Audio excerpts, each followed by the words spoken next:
Hi friends, দেখো আজকে বুধবার ডিম দেওয়া হবে, তো তাই খিচুড়ি আর ডিম একসাথে দিয়ে দিয়েছি। আমরা একটু অফিসে যাব, সেই জন্য ডিম আর খিচুড়ি একসাথে আমরা দিয়ে দিয়েছি। বুধবার আর শনিবারে ডিম, একদিন শনিবারে ডিম দিয়েছি, এটা হয়তো তোমরা দেখেছো। এই দেখো আমাদের স্কুলে কত ছোট ছোট বাচ্চা। এই দেখো পিয়াঞ্চি, খাও খাও খাও খাও খাও।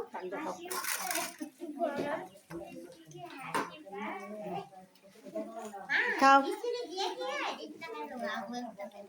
এই দেখো আতিকা খেয়ে ফেলো, বর্ণালী সুন্দর করে খেয়ে ফেলো।